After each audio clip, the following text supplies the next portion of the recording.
Hey everybody, welcome back to Conscientious Omnivore. My name is Val. I wanted to do a quick update from the garden here and specifically talk a little bit about the plum trees and fruit trees in general and share a little bit of wisdom that I've kind of recently come across, and it kind of all added up from a couple of different sources.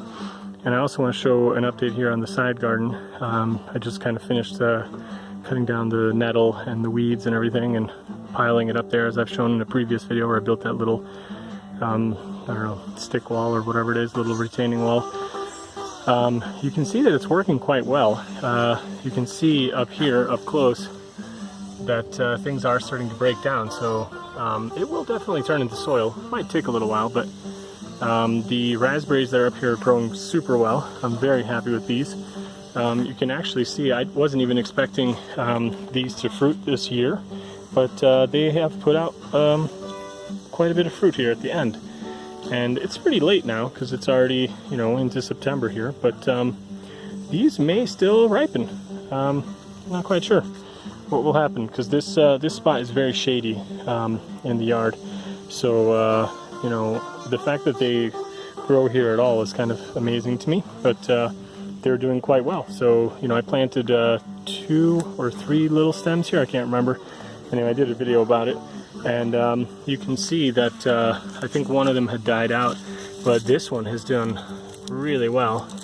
It's just some ivy, sorry, let's move that over there. You can see this guy has gotten really kind of strong, and these are all new growth as this as well. So these will be putting out fruit next year, and this one is the you know, the one that's putting out the fruit now. And yeah, it remains to be seen what kind of weather we're going to have here in September, but these very well may still ripen. And the benefit of having things, oh sorry, I'm sliding down here.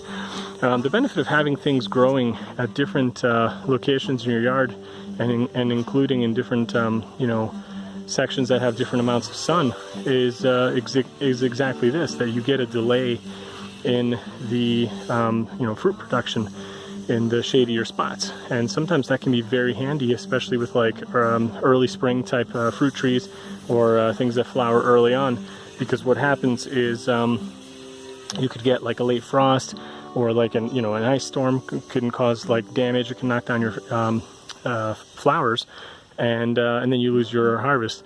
So sometimes people will specifically plant things into slightly shady spots so that they will flower later and they will bloom later, so that they don't have the, you know, they don't run the risk of losing things to like late frost. So that's a pretty interesting tidbit. I think I got that one actually from James Prigioni. So a big shout out to him, as I've done before. I really like his channel, as you can learn a ton of stuff. The other thing that I'm going to talk about is the fruit trees themselves, and this I actually just saw in one of James' videos, one of the recent ones I think. They asked him about, it was like a Q&A one, and they asked him what does he do with the fruit that falls to the ground or is diseased in some way, and the answer is that he picks it up and, you know, removes it from the site. And you know, that is actually something that I want to talk about, because you know, I've mentioned before, when we moved here, these fruit trees were in horrible condition. They barely produced any fruit last year, and you know, the year before that we weren't around, so it's not like we really know what they were doing, but they clearly hadn't been kind of tended to in a long time. And make it a long story short, this whole area was all filled up with a bunch of like rubble, you know, building materials and dirt and just kind of like nasty stuff and garbage and broken, you know, bricks and stuff. And we removed like several containers worth of you know, garbage containers worth of stuff here. We got bulldozers and everything and took away all the bad stuff and put in nice soil. And when we were doing that, there was a bunch of stuff here that I cleaned up. There was lots of garbage here, and there was probably a couple inches thick worth of kind of like rotting, you know, all sorts of like decaying plant matter, and some old plums and stuff, and the seeds and whatever was left over. And I had cleared it out, not because I had thought that that was a problem. I actually just was doing it because there was so much garbage interspersed among it that I just didn't feel like I wanted to leave it there. If it was just the organic matter, I probably would have left it there. But as it turns out, I think that was actually kind of maybe beneficial to the tree, because what happens is the pests that you know, can attack certain fruit, it depends of course on the pest and the kind of bug we're talking about, but some of them can you know, live in the fruit. They attack the fruit when it's on the tree, and when it's sickly, you know, it'll basically drop the fruit early. So I told you guys about this plum tree. It was dropping a lot of fruit in the spring. Now I'm only putting the 2 and 2 together now, but basically, you know, I was pretty, you know, ignorant of this, and what I was doing, I was just taking them like from over here where they were falling down and just throwing them over here. I'm like, oh, they'll rot away. And little did I know that, yeah, you know, maybe what's happening is the ones that are falling off have the little, you know, pest, bug, whatever, they're diseased for whatever reason, and I'm throwing it right back at the base of the tree. So I'm like kind of perpetuating that life cycle of that particular you know, pest, so that when they hatch out in the spring, they'll like just go right back up the tree and attack the new fruit. So I think kind of 2 things that I did that were good for this tree is when we first moved here, we, you know, did this big cleanup, and I removed all of the stuff that was kind of like garbage and rotting material here from the base of the trees.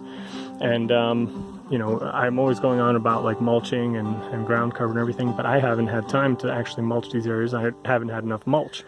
So, you know, that's why I was like putting back the fruit here. So I didn't put this 2 and 2 together. And I did prune the trees, and that definitely helped as well, because there were a lot of diseased branches, a lot of dead, dry branches, and I cut down a lot of stuff. I've done a video about that. Check it out if you haven't seen it. And I think between those 2 things, that's why I was getting so many good plums this year.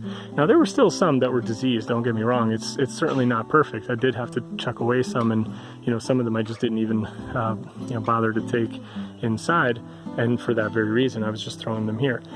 And then, you know, fast forward to like, I think earlier this week, I was talking to my brother, and he had hooked me up with some sweet pears from his trees. And I actually just kind of did a short response to one of the viewers, Karina. I hope I pronounced her name right. She has a wild apple tree in her yard, and it's starting to produce you know, some better apples now that she's living there. And I kind of told her the story, but my brother had told me this story that you know, you basically he had very sickly couple of pear trees when he moved into his property, and he was going to cut them out. And long story short, he didn't get around to it. Then an ice storm came, knocked down a good portion of the trees, and then he was like, yeah, well, I'll definitely cut them out now because all the main branches are broken off. Fast forward, he gets busy with other projects. He basically just kind of cuts it back to like the trunk, or most of the branches that fallen, you know, broken off anyway. And he didn't get around to cutting out the tree fully, so the next spring, you know, they sent out a bunch of new shoots and then put out a bunch of new flowers. And then he's like, oh, well, they're very pretty, I'll cut it out later. Well, then lo and behold, he's got a bunch of fruit on there. And he's like, oh, well, I guess I'll just wait for the fruit to ripen. So this goes by, and meanwhile, he's doing research and learning. And then he realizes that this same thing about the, you know, about the parasites or pests or whatever that can kind of go through these multiple life cycles where they're falling from the tree, going to the base, and then they go back the next year. And it turns out that there is a type of thing that that can go like 2 cycles, and it alternates between the pears and the some kind of like shrub that he had. It was like an evergreen shrub. And then once he realized that since those were just ornamental and he didn't need them, he cut them out.